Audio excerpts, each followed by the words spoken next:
বাংলাদেশে ফিরতে চলেছে হাসিনা এবং হাসিনা বাংলাদেশে ফিরে কি এবার আরাকান আর্মি বাহিনীর সঙ্গে বৈঠকে বসতে চলেছেন। এই বিভিন্ন জল্পনা কিন্তু শুরু হয়ে গিয়েছে শেখ হাসিনার বাংলাদেশ ফেরার প্রসঙ্গ নিয়ে এবং তারই মাঝে দেখা যাচ্ছে এবার ভারতের যে যুদ্ধাস্ত্র সেই শক্তিশালী ঘরের মধ্যে বসে না দেখা জনগণের কাছে জিজ্ঞেস করেন। আমরা বিভিন্ন জায়গায় গিয়ে মাতবরি না করে ইয়ার থেকে জিজ্ঞেস করেন জনগণ কি চায়।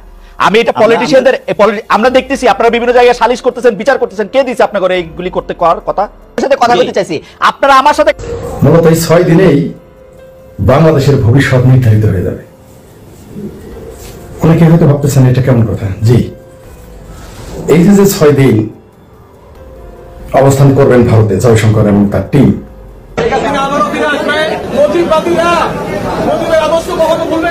যুবদল নেতা শামীম হত্যা মামলায় সাবেক সংসদ সদস্য সোলাইমান সেলিমকে রিমান্ড শেষে কারাগারে পাঠানো হয়েছে। এর আগে শুনানির সময় এজলাসে তোলার সময় সোলাইমান আমি বলতেছি, তুমি যদি সাহস থাকে আমার সামনে আসো, আমার সামনে সচিবালয়ে ঢুকলে তোমার একদিন আর আমার একদিন, তোমার একদিন আর আমার একদিন, তোমার কথা এখন পুলিশও শুনবে না। পুলিশ এবার কি তাহলে চাপে পড়ে সহ্য করতে না পেরে ডক্টর মোহাম্মদ ইউনূস পদত্যাগ করবেন? আসসালামু আলাইকুম। শেখ হাসিনা আমলি সরকার পালিয়ে যাওয়ার পর বর্তমানে ক্ষমতা আছেন নোবেলজয়ী অন্তর্বর্তী সরকারের প্রধান উপদেষ্টা ডক্টর মোহাম্মদ ইউনূস। আর এই নোবেলজয়ী ডক্টর মোহাম্মদ ইউনূস ক্ষমতা থাকাকালীন আজকে সারা বাংলাদেশে যেসব চাঞ্চল্যের ঘটনা ঘটেছে তার মধ্যে থেকে আমি আপনাদেরকে এমন কিছু গুরুত্বপূর্ণ ভিডিও ফুটেজ দেখাবো যা দেখলে আপনারা সত্যি রীতিমতো অবাক হয়ে যাবেন। তাই বলছি সম্পূর্ণ ভিডিও জুড়ে আমার সাথে থাকবেন, তাহলে সবকিছু বুঝতে পারবেন ইনশাআল্লাহ। তো চলুন আজকে সেই কাঙ্ক্ষিত ভিডিও ফুটেজ গুলো আমরা প্রমাণ সহকারে ধারাবাহিকভাবে দেখে আসি। বাংলাদেশে ফিরতে চলেছে হাসিনা এবং হাসিনা বাংলাদেশে ফিরে কি এবার আরাকান আর্মি বাহিনীর সঙ্গে বৈঠকে বসতে চলেছেন। এই বিভিন্ন জল্পনা কিন্তু শুরু হয়ে গিয়েছে শেখ হাসিনার বাংলাদেশ ফেরার প্রসঙ্গ নিয়ে এবং তারই মাঝে দেখা যাচ্ছে এবার ভারতের যে যুদ্ধাস্ত্র সেই শক্তিশালী যুদ্ধাস্ত্রকে কিভাবে সামাল দেবে বাংলাদেশের সেনাবাহিনী সেই নিয়েও কিন্তু একটা মাথা ব্যথা শুরু হয়েছে এবং ইতিমধ্যে দেখা যাচ্ছে যে বাংলাদেশের যে বাণিজ্যের প্রধান ভিত্তি অর্থাৎ গার্মেন্টস শিল্প এবং ইন্ডাস্ট্রি যে রয়েছে সেগুলি কিন্তু এখন প্রায় শেষের পথে। অর্থাৎ বলা চলে যে ইউনূস সরকার কিন্তু সেই পোশাক শিল্পের যে মেরুদণ্ড সেটাও ভাঙতে চলেছে এবং এছাড়া আরো যে সমস্ত বিভিন্ন দুর্নীতি রয়েছে ইউনূস প্রশাসনের এবং সেই দুর্নীতি ঢাকতে তিনি কতটা তৎপর এবং কি কি পদক্ষেপ গ্রহণ করছে এই ধরনের বিভিন্ন জল্পনা ছড়িয়েছে বাংলাদেশের রাজনীতিতে। সেই সংক্রান্ত একটি বিশেষ প্রতিবেদন আপনাদের সামনে আজ তুলে ধরবো।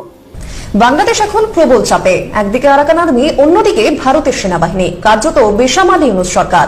সম্প্রতি বাংলাদেশের এত হুঙ্কার হুমকির পাল্টা পদক্ষেপ করল ভারত। সূত্রের খবর, ভারত বাংলাদেশের TB2 ড্রোনের মোকাবিলা করার জন্য ভারত বাংলাদেশ সীমান্তের পাশে নিজেদের শক্তিশালী ড্রোনকে মোতায়েন করেছে, যা এখনো পর্যন্ত বাংলাদেশের প্রতি ভারতের সবথেকে বড় পদক্ষেপ বলে ধরা হচ্ছে।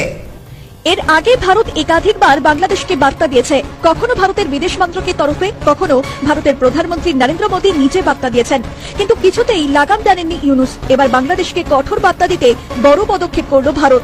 পশ্চিমবঙ্গ এবং বাংলাদেশ সীমান্তে নিজেদের শক্তিশালী ড্রোন মোতায়েন করল, পাশাপাশি ভারতের বিমান বাহিনী সর্বদা প্রস্তুত রয়েছে।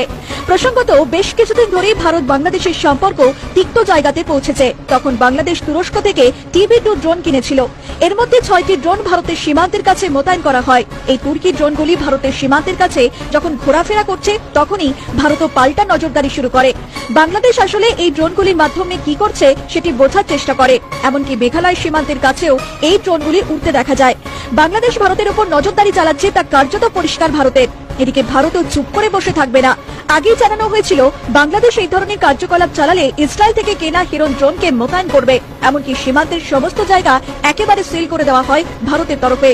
কড়া প্রহরায় রয়েছে BSF, এমনকি যুদ্ধক্ষেত্রে প্রস্তুত ভারত। আমদানি করা হয়েছে একাধিক যুদ্ধাস্ত্র এবং ক্ষেপণাস্ত্র।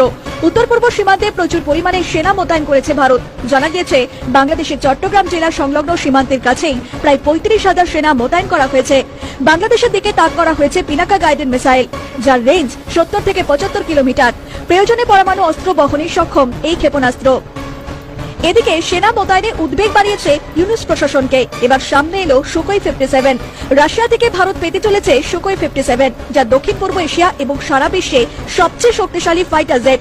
তবে এক্ষেত্রে বাংলাদেশ কতটা প্রস্তুত? শোনা যাচ্ছে পাকিস্তানের দিকে তাকিয়ে রয়েছে বাংলাদেশ, সেখান থেকে তারা অস্ত্র মজুত করছে। ভারত বিদ্বেষ শিকার ওঠার পরই নাকি অস্ত্র কেনার কথা ভেবেছে বাংলাদেশ। আন্তর্জাতিক ক্ষেত্রে যুদ্ধ ছেড়ে এখন নিজেদের এলাকার সামনে রাখতে পারে কিনা বাংলাদেশ, সেটা এখন দেখার। তবে অনেকেই প্রশ্ন তুলছিল, কেন ভারত শুধুমাত্র কড়া বার্তা দিয়ে থেমে রয়েছে?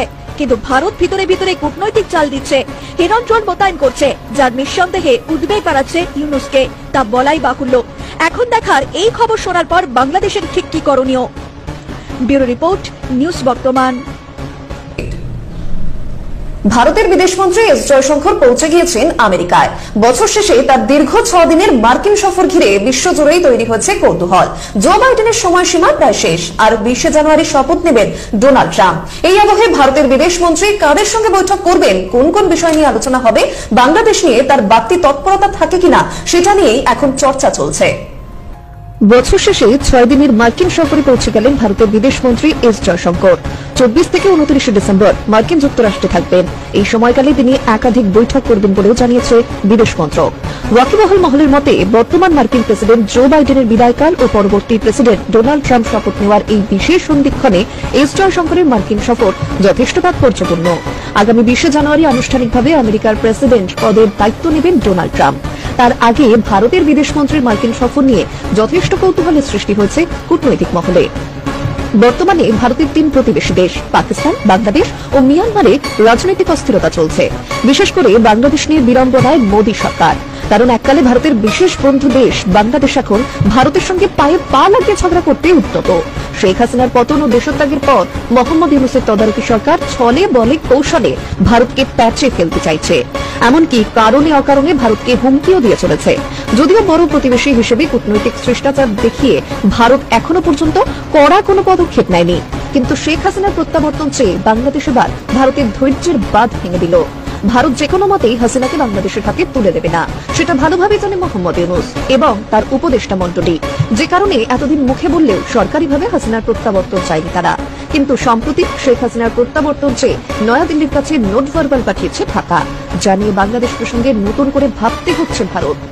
কূটনৈতিক মহলের দাবি, মার্কিন প্রেসিডেন্ট পদে শপথ নেওয়ার আগেই নিজের ক্যাবিনেট সাজিয়ে নিয়েছেন ডোনাল্ড ট্রাম্প, আর তাতে বেশ কয়েকজন ভারতীয় বংশোদ্ভূত মার্কিন নাগরিক গুরুত্বপূর্ণ পদও পেয়েছেন। ভারতের বিদেশমন্ত্রী এস জয়শঙ্কর প্রধানমন্ত্রী নরেন্দ্র মোদীর বিশেষ বার্তা নিয়ে তাই আমেরিকায় গিয়েছেন, যাতে ট্রাম্পের আমলে নয়াদিল্লি ওয়াশিংটনের সম্পর্ককে আরো মজবুত করা যায়।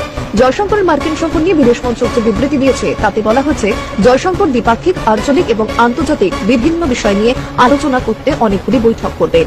কূটনৈতিক মহল মনে করছেন, আঞ্চলিক বিষয় বলতে বাংলাদেশ সমস্যার কথাই বোঝানো হয়েছে।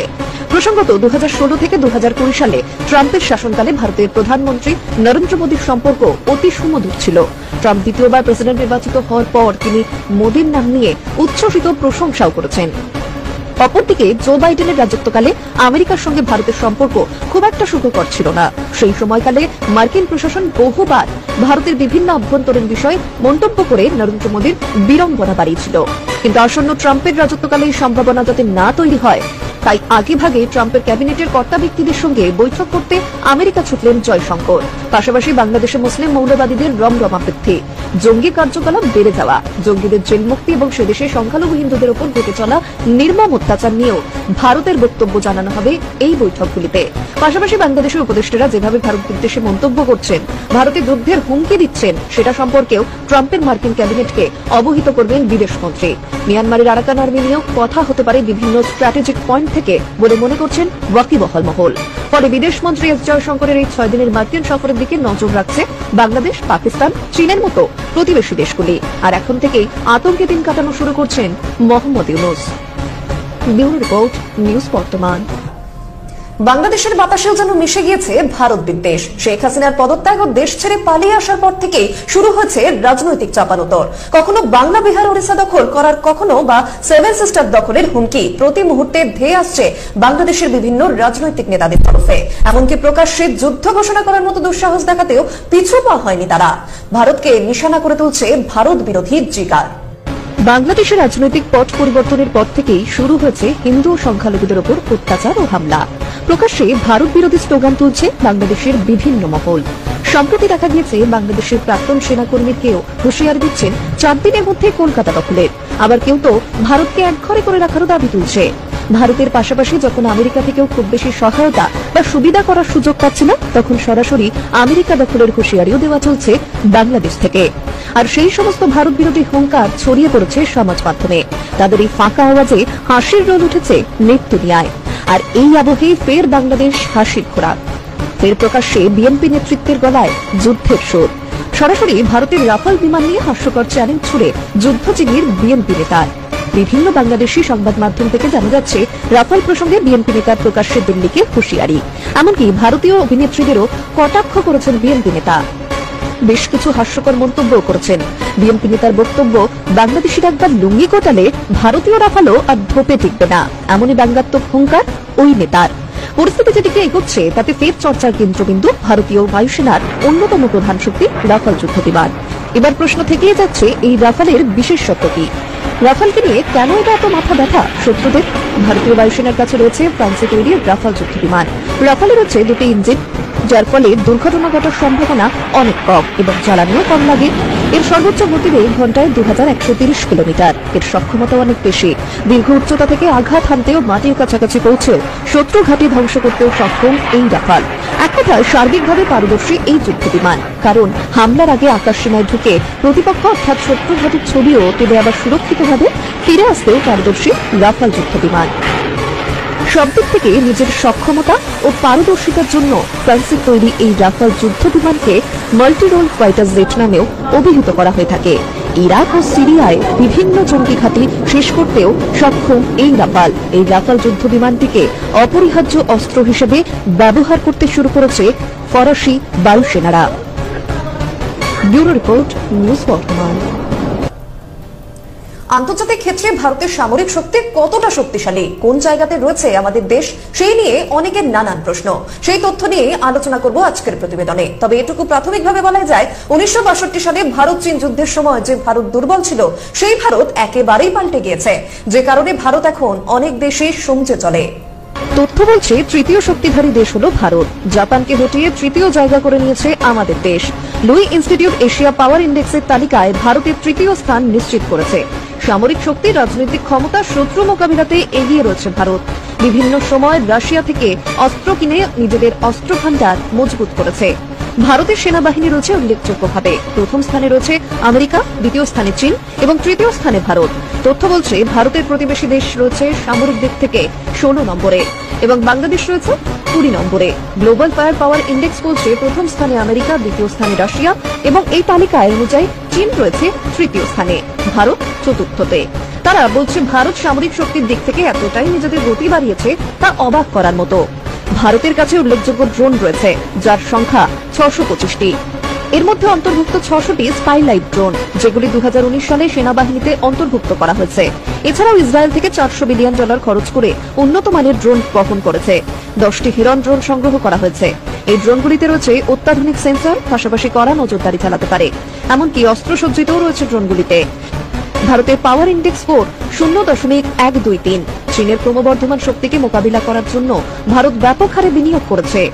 ভারতের সামরিক বাহিনী অনেক বেশি শক্তিশালী। এছাড়াও দেশের ক্ষেপণাস্ত্র, ট্যাঙ্ক, মিসাইল, সাবমেরিন, অত্যাধুনিক বিমান, যুদ্ধ জাহাজও রয়েছে। ভারত আঞ্চলিক ক্ষেত্রে নিরাপত্তা নিশ্চিত করতে আধুনিকীকরণে অবিচল। ভারত রাশিয়া যুক্তরাজ্যের মতো দেশগুলির সঙ্গে অংশীদারিত্ব বাড়াচ্ছে, পাশাপাশি পারমাণবিক শক্তি হিসেবে সামরিক সক্ষমতা সুরক্ষিত রাখছে। দেশটি তার প্রতিরক্ষা কাজেও ব্যাপক হারে বাড়িয়ে চলেছে। পাশাপাশি ভারত সম্প্রতি আমদানি করছে একাধিক যুদ্ধাস্ত্র এবং ক্ষেপণাস্ত্র। উত্তর পূর্ব সীমান্তে প্রচুর পরিমাণে সেনা মোতায়েন করেছে ভারত। জানা গিয়েছে বাংলাদেশের চট্টগ্রাম জেলা সংলগ্ন সীমান্তের কাছে প্রায় 35,000 সেনা মোতায়েন করা হয়েছে। বাংলাদেশে তাক করা হয়েছে পিনাকা গাইডেড মিসাইল, যার রেঞ্জ 70 থেকে 75 কিলোমিটার। প্রয়োজনে পরমাণু অস্ত্র বহনে সক্ষম এই ক্ষেপণাস্ত্র। এদিকে সেনা মোতায়েনে উদ্বেগ বাড়িয়েছে ইউনুস প্রশাসনকে। রাফায়েল তো রয়েছে, এমনকি গুরুত্বপূর্ণ আরও একটি তথ্য রয়েছে, যা প্রতিবেশী দেশগুলির চিন্তা শুরু হয়ে গিয়েছে। ভারতের কাছে আসতে চলেছে সুখোই 57। রাশিয়া থেকে ভারত পেতে চলেছে এটি, যা দক্ষিণ পূর্ব এশিয়া এবং সারা বিশ্বের সবচেয়ে শক্তিশালী ফাইটার জেট। এমনকি ভারত একটি মূলত এই 6 দিনেই বাংলাদেশের ভবিষ্যৎ নির্ধারিত হয়ে যাবে। অনেকে হয়তো ভাবতেছেন এটা কেমন কথা। জি, এই যে 6 দিন অবস্থান করবেন ভারতে জয়শঙ্কর এবং তার টিম, এই 6 দিনের এই বাংলাদেশের রাজনীতির ভবিষ্যৎ নির্ধারণ হয়ে যাবে। কারণ তিনি শুধু জো বাইডেনের সাথে দেখা করবেন না, যারা বিদায়ী, মানে যারা আলবিদা, যাদের জানানো হয়ে গেছে, অলরেডি জানুয়ারিতে ক্ষমতায় চলে আসবেন, হোয়াইট হাউসে অবস্থান নেবেন ডোনাল্ড ট্রাম্প। সুতরাং এই মাঝখানে একটা সেতু বন্ধন তৈরি হতে যাচ্ছে, এতে কোনো সন্দেহ নেই। যদিও এই সরকারকে উচ্ছেদের জন্য 99% কাজ করেছে জো বাইডেন সরকার, এটা সবাই জানে, দিনের আলোর মতো পরিষ্কার। শুধু বাংলাদেশের সিংহবামেরা জানে না, আর পৃথিবীর সবাই জানে বাংলাদেশের চিঙ্কু বামেরা ছাড়া সবাই জানে পৃথিবীর, আর ডুপ্লিকেট বাম জালিয়াত বাম ছাড়া সবাই জানে যে শেখ হাসিনা সরকারকে উচ্ছেদ করেছে, শেখ হাসিনা সরকারকে ফেলে দিয়েছে, এবং এটা আমেরিকায় করেছে এবং জো বাইডেনের নেতৃত্বে হয়েছে। কিন্তু এখন যেহেতু যে সরকারটা আসতেছে ট্রাম্পের যে সরকার আসবে আমেরিকাতে, সেই সরকারটার সাথে ভারতের সুসম্পর্ক আরো বেশি। আগেও বাইডেনের সাথে সম্পর্ক ভালো ছিল, কিন্তু ট্রাম্পের সাথে সুসম্পর্কটা আরো বেশি। এবং এখানে একটা গেম হবে, একটা লেনদেন হবে, একটা আলোচনা হবে। এই 6 দিনের সফরেই সব সিদ্ধান্ত হয়ে যাবে। কি কি সিদ্ধান্ত আসতে পারে? এই 6 দিনের সিদ্ধান্ত হবে যে বাংলাদেশ আগামীতে বিএনপি ক্ষমতায় আসবে, নাকি সেনাবাহিনী ক্ষমতায় নেবে, নাকি শেখ হাসিনাকে পুনর্বাসন করা হবে, নাকি নির্বাচনের মাধ্যমে কোন সরকার আসবে, সেটা আওয়ামী লীগ সরকার হতে পারে, বিএনপি হতে পারে, ইত্যাদি ইত্যাদি। এগুলো সব সিদ্ধান্ত হবে এই 6 দিনেই মোটামুটি নিশ্চিত করা হবে যে কারা ক্ষমতায় থাকবে, কারা ক্ষমতায় থাকবে না, বা কারা ক্ষমতায় আসবে, কারা ক্ষমতায় আসবে না। সম্ভাবনাগুলো কি কি থাকে? শেখ হাসিনাকে পুনর্বাসন যেভাবে নিয়ে যাওয়া হয়েছে ঠিক সেভাবে আবার ফিরিয়ে দিবে এবং ক্ষমতায় বসাবে। এই যে বলছেন না, কেউ কেউ বলতেছে শেখ হাসিনাকে ফেরত দেয় না কেন, ফেরত দেয় না কেন, দেখে না যেন প্রধানমন্ত্রী হিসেবে ফেরত দেয় না। সম্ভাবনা বলো না, কি হবে কিনা জানি না।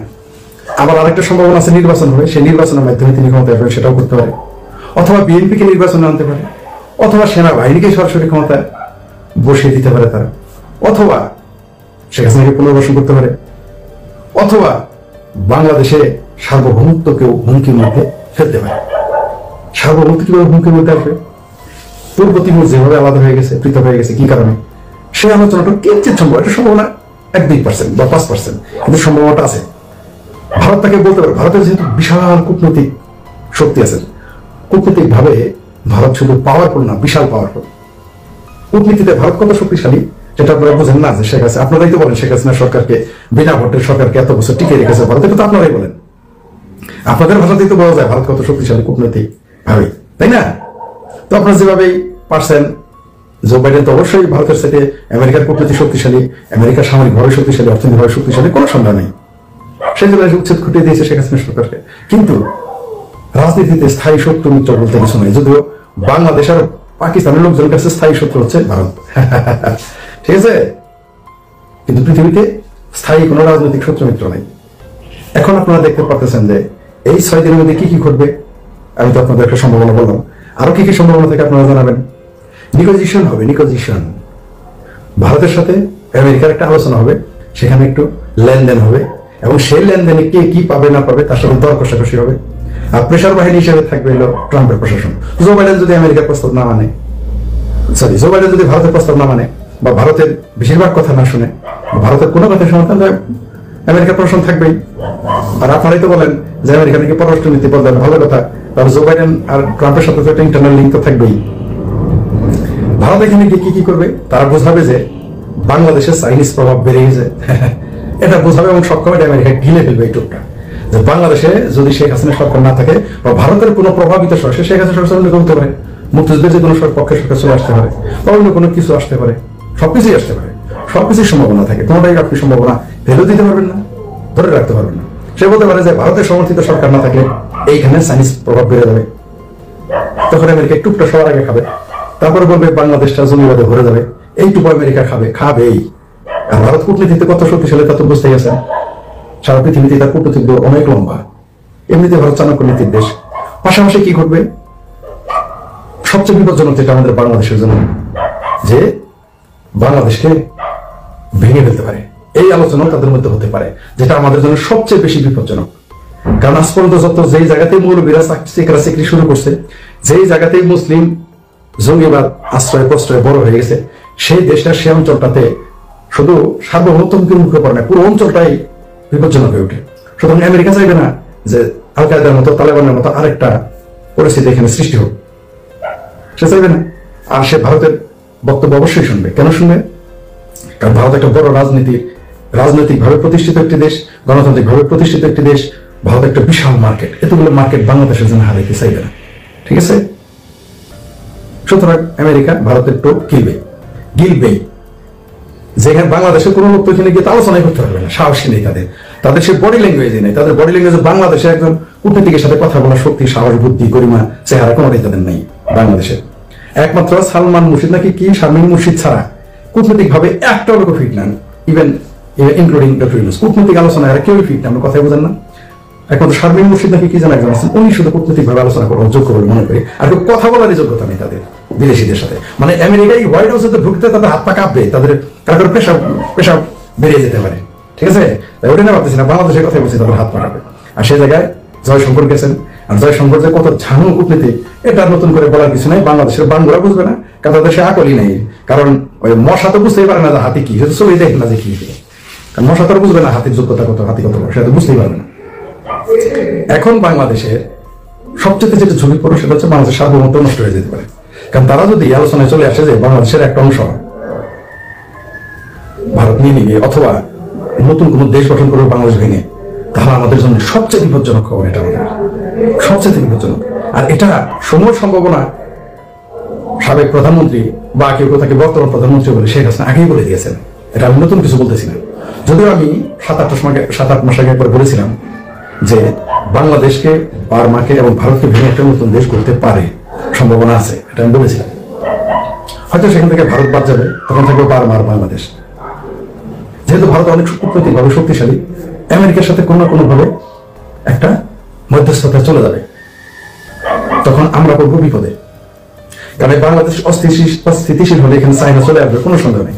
আমেরিকা চলার আগে, ঢুকার আগে চায়না ঢুকে যাবে, এটা সবাই জানে। কারণ চায়না কোনোদিন এখানে আমেরিকা ঘাঁটি করতে দেবে না, প্রশ্নই আসে না। ভারতের ভিতরে চাইবে না আমেরিকান ঘাঁটি। তো এই যুদ্ধের ভয় দেখে, চাইনিজ যুদ্ধের ভয় দেখে আমেরিকাকে পক্ষ নিয়ে নিবে ভারত, কোনো সন্দেহ নেই।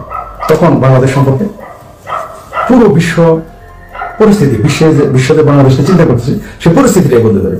তাহলে এই 6 দিনের সফরে কি হবে বাংলাদেশ সম্পর্কে?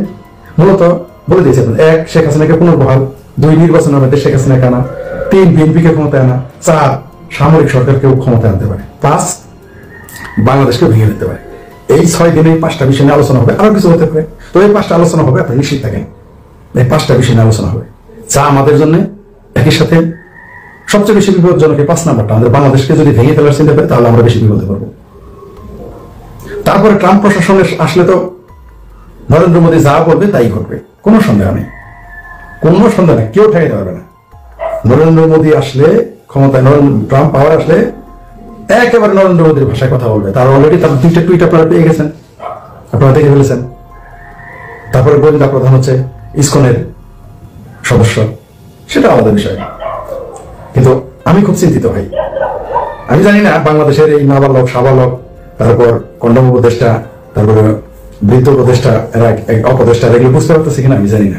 কিন্তু এই 6 দিনে বাংলাদেশের ভাগ্য নির্ধারণ হয়ে যাবে, এই ব্যাপারে আমার কোনো সন্দেহ, যেটাই হলো এই 6 দিন হচ্ছে সবচেয়ে গুরুত্বপূর্ণ দিন এবং সিদ্ধান্ত হয়ে যাবে। সেটাই পরের বছর এগুলো করবে, আগামী বছর ওগুলি করতে থাকবে।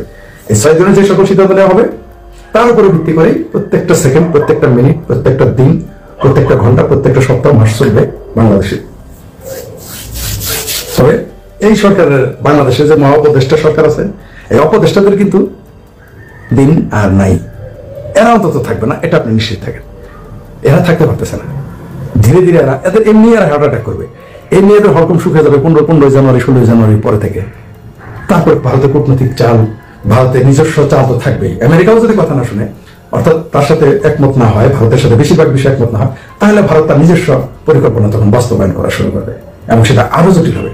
ভারত যদি শুধু বাংলাদেশের ফুড চেইনটা কেটে দেয়, আমরা না খেয়ে মারা দেবো, সেটা পরে সম্ভবত ভারত ওটা করতে চাচ্ছে না, তাই আমেরিকায় গিয়ে 6 দিন আলোচনা। তো সম্মানিত দর্শক, আশা করছি আপনারা সম্পূর্ণ ভিডিও পরিষ্কার মনোযোগ সহকারে দেখেছেন। নোবেলবিদ অন্তর্বর্তী সরকারের প্রধান উপদেষ্টা ডক্টর মোহাম্মদ ইউনূস ক্ষমতা থাকাকালীন আজকে সারা বাংলাদেশে সব চাঞ্চল্য ঘটনা ঘটেছে, তার মধ্যে কি হয়েছে তাও বুঝতে পেরেছেন। এই বিষয়ে আপনাদের একটি গুরুত্বপূর্ণ মতামত অবশ্যই কমেন্ট করবেন। চলুন আমরা এই বিষয়ে আরো কয়েকটি ভিডিও ফুটেজ প্রমাণ সহকারে দেখে আসি। ঘরের মধ্যে বসে না দেখা জনগণের কাছে জিজ্ঞেস করেন, আমরা বিভিন্ন জায়গায় গিয়ে মাতবরি না করে ইয়ার থেকে জিজ্ঞেস করেন জনগণ কি চায়। আমি এটা পলিটিশিয়ানদের, আমরা দেখতেছি আপনারা বিভিন্ন জায়গায় সালিশ করতেছেন, বিচার করতেছেন, কে দিছে আপনাদের এইগুলি করতে করার কথা? সাথে কথা বলতে চাইছি, আপনারা আমার সাথে কথা না বইলা আপনারা স্ট্যাটাস দিয়ে দিচ্ছেন যে আমি প্রতারণা করছি। আপনি জানেন প্রতারণা শব্দের মানে জানেন? এই শিখছেন আপনারা জার্নালিজম, যে আমরা আমাদের সাথে আওয়ামী লীগের লোক যোগাযোগ করলে আমরা ইন্টেলিজেন্সে তাদের নাম্বার দিয়ে দিব। এই হচ্ছে আপনাদের জার্নালিজম সম্পর্কে ধারণা, এই আপনাদের ধারণা। শেখ হাসিনা বক্তব্য প্রকাশের অসুবিধা আর বিচার প্রক্রিয়া আপনি কেমনে করবেন? একটা ট্রাইব্যুনাল গঠিত হয়েছে, সেটাই আমি বলছি। আপনারা সরকারের থাইকে এটা করতে হবে, এটা কেমন কথা? দেখুন, আমরা জাতীয় নাগরিক কমিটি কিন্তু সরকার নয়, সরকারটা কিন্তু অংশগ্রহণ বিএনপির রয়েছে, সবগুলো মানুষের অংশগ্রহণ রয়েছে, এটা আপনারও সরকার, সকলেরই সরকার। এই সরকার বিচার প্রক্রিয়ার মধ্য দিয়েই যদি সরকার আমি মনে করি না এটা আমার ব্যবস্থা, ও আমার ম্যান্ডেট নেন নাই। যে আপনি মনে করতে না পারেন, হয়তো আপনি জুলাই গণঅভ্যুত্থানের সেই স্পিরিটকে ধারণ না করতে পারেন না। জুলাই স্পিরিটের গণঅভ্যুত্থানের স্পিরিট ধারণ করে নাসিরুদ্দিন পাটোয়ারি আমার কথা শুনেন, আপনারা এরকম ট্যাগিং করেন না। জুলাই স্পিরিটের জুলাই অবস্থার একদম স্পিরিটটা ধারণ করেই আমরা বলতে চাই যে আমরা একটা গণতান্ত্রিক সরকার চাই। আপনারা ক্ষমতা আসেন, বিএনপি কে বাইর করে দেন 100 বছরের জন্য, এটা আমরা চাই, কিন্তু ভোট নিয়ে আসেন।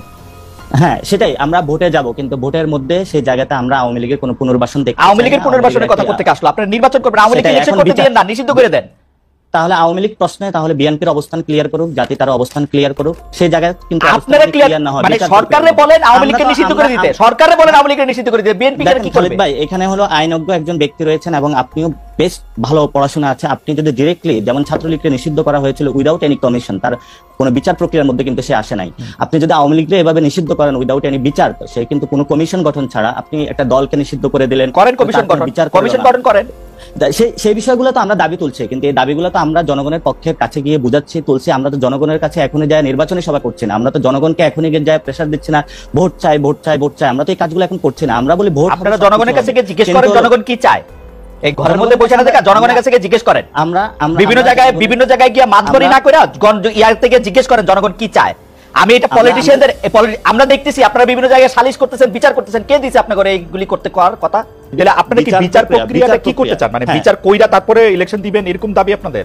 না না না না, সেটা আমরা বলছি বিচার প্রক্রিয়ার একটি ভিজিবল আমরা রূপ চাই। যারা শেখ হাসিনা আছে এবং তার গভর্নমেন্টে ডিরেক্টলি যারা খুনের সাথে ইনভলভমেন্ট ছিল, আমরা বিচার প্রক্রিয়ার একটি ভিজিবল কোনো কিছু দেখতে চাই। তারপরে হলো নির্বাচনের আলাপগুলো ঢুকুক। নির্বাচন এবং সংস্কার বা বিচার এটা কোনোটা তো বিরোধী নয়। যারা বিরোধী বানানোর চেষ্টা করছে, আমরা মনে করতেছি তারা অন্যদিকে দেশকে ধাবিত করার চেষ্টা চালাচ্ছে। আপনারা পাটোয়ারি, আপনার কথা শুনেন, আপনি বলতেছেন যে বিচার প্রক্রিয়া যদি আমরা না করি তাহলে এরপরে যারা ক্ষমতা আসবে তারা বিচারটা না হইতে পারে, সেই জন্য আমরা বিচার করে দিতে চাই। আপনি তো সরাসরি বলতেছেন যে বিএনপি আসলে আওয়ামী লীগের এই লোকজনের, এই দুঃশাসনের, ফেসিসদের, হাসিনার এদের বিচার করবে না।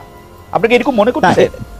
না, বিচার প্রক্রিয়া যদি কোনো দল করে, সেখানে ওই দলগুলো সাহসী বা ওই জায়গাটা উদ্যোগ নিবে না বলে মনে করি। কারণ আমরা গত 53 বছরে দেখেছি যে কোনো দলই যখন কোনো অপরাধ করেছে, অন্য দলই যে ভোটের মাধ্যমে ক্ষমতায় এসেছে, পরবর্তীতে ওই বিচার প্রক্রিয়ার কোনো একটা নজির আমরা বাংলাদেশে দেখি নাই। এবং বিচার বিভাগের যে সংস্কার কমিশন হয়েছে, কাজল ভাই তো একটা কোর্টে, সুপ্রিম কোর্টে রয়েছেন এবং সেখানে দেখতে পাচ্ছেন আজ পর্যন্ত সুপ্রিম কোর্টটাকে আপনারা আওয়ামী লীগ মুক্ত করতে পেরেছেন? বড় বড় কথা বললে আসলে মানুষের সামনে আপনাকে শুনতে পাচ্ছেন? আপনারা কি মানে কোর্ট আওয়ামী মুক্ত করতে হবে, এটা কিরকম কথাবার্তা? আওয়ামী লীগ মুক্ত করার তো দরকার নাই। আওয়ামী লীগের মধ্যে থেকে যারা অন্যায় করছে, অপরাধ করছে, তাদেরকে শাস্তি দিতে পারবে কিনা সেটা হচ্ছে কথা।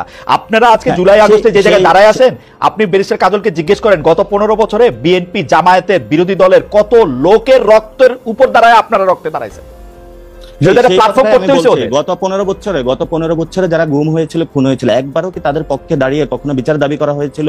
গুম কমিশনের রিপোর্টটা সামনে আসবে, তাহলে যারা গুম এবং খুনের সাথে ইনভলভমেন্ট ছিল তাদেরও তো বিচারটা দাবি করা হয় না। যে বিএনপির কর্মীটা বিভিন্ন জায়গায় নিজের বুকটা পেতে দিয়েছিল, সে তো আজকে বিচার পাচ্ছে না। যে বিএনপির এখনো পর্যন্ত হলো ভাই অথবা বোন, যাদেরকে এখনো পাওয়া যায় না, যাদের রক্তের উপরে দাঁড়িয়ে আজকে বিএনপি কথা বলছে, তার জন্য তো বিচার চাচ্ছে না বিএনপি। আমি তো ফেসি সিস্টেম দেখি যে আপনারা কাউরে কোনো কিছু কইতে দেন না।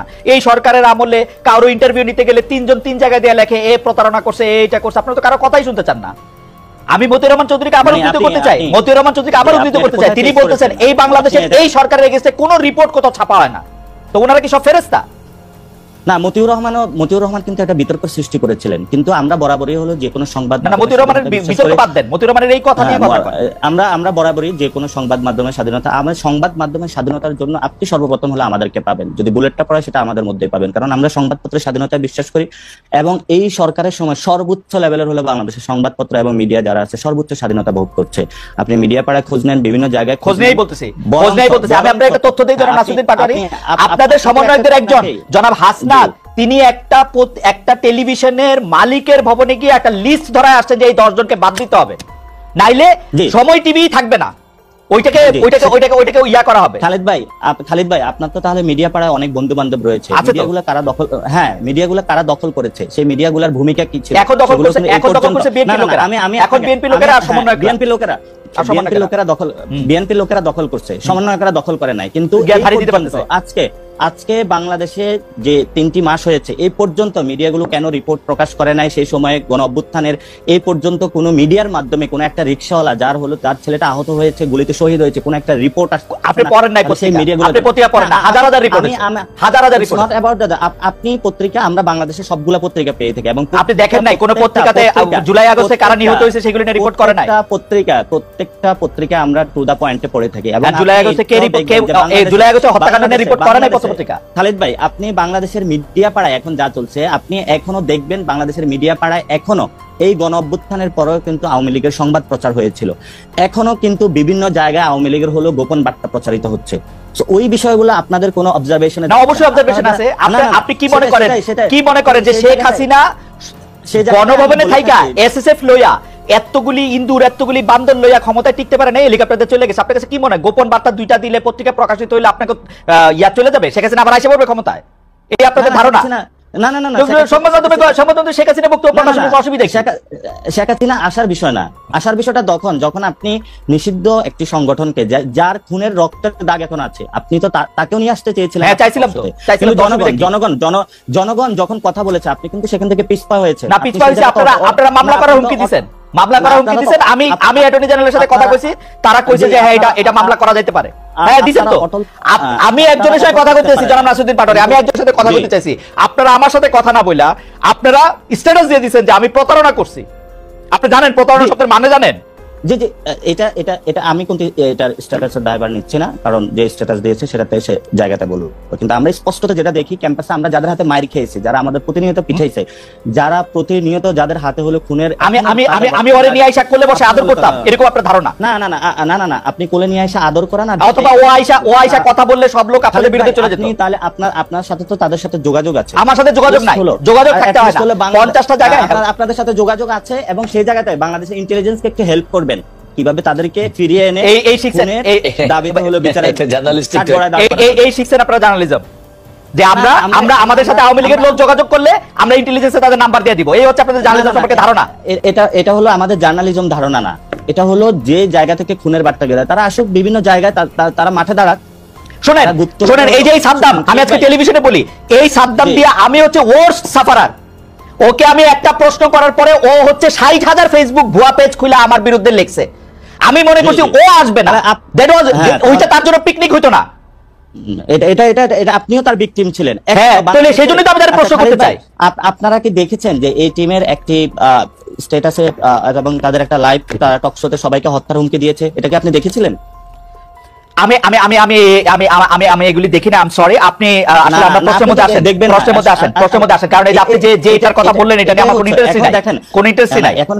আপনার ইন্টারেস্ট থাকবে না, কারণ আপনি ব্যক্তিগত বিষয় নিয়ে আসছেন, তো যে আপনি কোথায় কাউকে নিয়ে আসতে পারেন না, কোথায় কি। আমি আসি নাই কিন্তু ব্যক্তিগত বিষয় না, জনাব নাসিরউদ্দিন পাটোয়ারি এই প্রসঙ্গটা আপনি তুলছেন, এই জন্য আমরা কোনো মানে ব্যক্তিগত বিষয় যাচ্ছি না। এই প্রসঙ্গটা আপনি তুলছেন পাটোয়ারি, আপনি তুলছেন, আমি তুলি নাই কিন্তু। আপনি ওইটা বলেন, আপনি ওইটা বলেন। হ্যাঁ, আমি যেটা বলতে চাইতেছি, আমি যেটা বলতে চাইতেছি সেটা হচ্ছে যে এই মুক্তিযুদ্ধের বিপক্ষের যে বয়ানটা, যেমন এইটার ক্ষেত্রে নাগরিক যারা আপনারা আছেন, নাগরিক কমিটি, তারা আসলে অবস্থানটা কি নিতেছেন সেটা একটু আমাদের বলবেন। যে আমরা দেখতে পাচ্ছি যে একজন মুক্তিযোদ্ধা, আমি আসলে মুক্তিযোদ্ধারা বলে না, যে কোনো লোককেই আসলে অপমান করা, তাকে গলায় জুতার মালা দেওয়া এবং কোনো একটা কারো ছত্রছায়া এটা করা, এটার বিপক্ষে আপনি যদি 2 লাইনে একটু বলতেন এই জিনিসটা নিয়ে আপনি আসলে কি দেখতেছেন? না, প্রথমত আমরা বলি যে মুক্তিযুদ্ধের যে আকাঙ্ক্ষাটা ছিল, 71-এর মানুষ যে জন্য যুদ্ধে ঝাঁপিয়ে পড়েছিল, সেটা তো ব্যাহত হয়েছিল। এবং গত 53 বছরে বিভিন্ন দল ছিল, সেনা শাসন ছিল, বিভিন্ন বড় বড় কিংস পার্টি তারা ক্ষমতায় ছিল, এবং সেখানে তারা কিন্তু মুক্তিযুদ্ধের এই বিষয়গুলো এই পর্যন্ত কিন্তু যে দলে এসেছে তারা কিন্তু মুক্তিযোদ্ধা বানিয়েছে, এবং সেই জায়গাতে মানুষের প্রতি কিন্তু মুক্তিযুদ্ধের প্রতি একটা বীতশ্রদ্ধা তৈরি হয়েছিল, কারণ কে আসল কে নকল বোঝা যাচ্ছে না। ফলে তো আমরা যে জায়গাতে বক্তব্য রাখি সেটা হলো মুক্তিযুদ্ধের যে রিয়েল কোর স্পিরিটটা, সাম্য, মানবিক মর্যাদা এবং ন্যায় বিচার, সেই জিনিসটা আমরা ধারণ করি। সেই জিনিসটা ধারণ করে বলেই কিন্তু আমরা 24-এ উঠে দাঁড়িয়েছি, এবং 24-এ সেই আবেদনের ভিত্তিতেই কিন্তু আমরা মাঠে রক্ত দিয়েছি। এবং আমরা এই ক্ষেত্রে কোনো মুক্তিযোদ্ধার সাথে কোনো বেমানান কোনো কিছু করা হবে, অথবা তাদেরকে হত্যা বা গুম করা, অথবা তাদেরকে অ্যাসাল্ট করা হবে, আমরা কখনো এগুলো কোনো সমর্থন করি না। ইভেন আমরা কোনো ব্যক্তিকে আইনের শাসন নিজের হাতে তুলে দেওয়াকে অপছন্দ করি, এবং এটার আমরা তীব্র বিরোধিতা করি। কারণ কোনো ব্যক্তি কোনো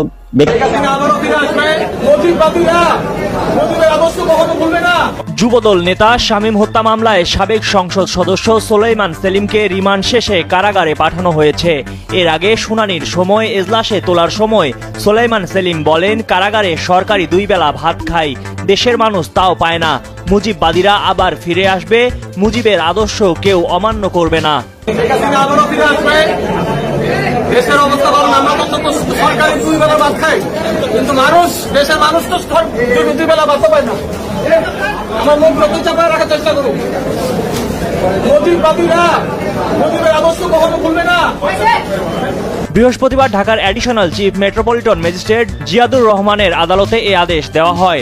ঘটনার সাথে সম্পৃক্ততার প্রমাণ পাওয়া যায়নি দাবি করে সোলাইমান সেলিমের জামিন আবেদন করেন তার আইনজীবীরা। 25/9/2024 এই মামলাটা 2023 সালের একটা ঘটনা নিয়ে মামলা। এটা 5 আগস্টের পরবর্তী কোনো মামলা না বা এই সময়ের কোনো মামলা না। আমরা সোলাইমান সেলিমের পক্ষে বললাম, উনি যখন 2023 সালে উনি কোনো আওয়ামী লীগের কোনো পদে ছিলেন না, পরবর্তীতে উনি আওয়ামী লীগের কোনো পদে নাই।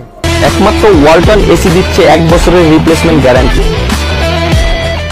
ঘটনা সংক্রান্ত কোনো বিষয় উনি জড়িত ছিলেন না, যেহেতু ওই সময় যে ঘটনা, সেই ঘটনার সম্পৃক্ততা নিয়ে এই মামলাটাতে তার নাম যেটা দেওয়া হচ্ছে এটা ঠিক হয় নাই। তাছাড়া এই মামলায় উনি কি অপরাধ করেছেন এই ধরনের কোনো বক্তব্য এখানে নাই। পরবর্তীতে এই মামলা 7 দিনের রিমান্ড শেষে আজকে আসছে। রিমান্ড প্রতিবেদনে দেখা যাচ্ছে যে এই মামলার সাথে কি সম্পৃক্ততা আছে, এই ধরনের কোনো সম্পৃক্ততার কথা রিমান্ড প্রতিবেদন এখানে আসে নাই। সেহেতু আমরা বলছি, যেহেতু সে একেবারে অল্প বয়সের এবং সংসদ সদস্য ছিলেন, তাকে যদি জামিন দেওয়া হয় তাহলে পালানোর কোনো সম্ভাবনা নাই। মাননীয় আদালত তার জামিন শুনানির পরে নামঞ্জুর করেন।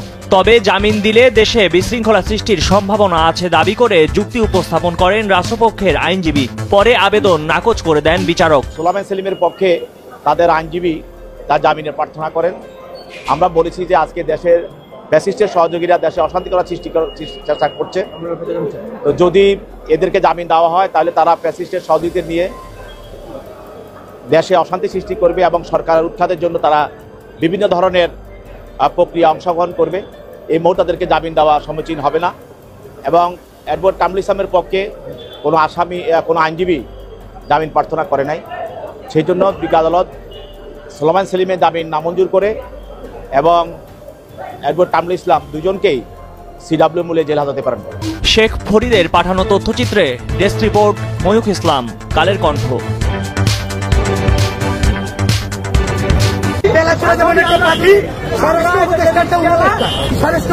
আমি বলতেছি, তুমি যদি সাহস থাকে আমার সামনে আসো, আমার সামনে সচিবালয়ে ঢুকলে তোমার একদিন আর আমার একদিন, তোমার একদিন আর আমার একদিন।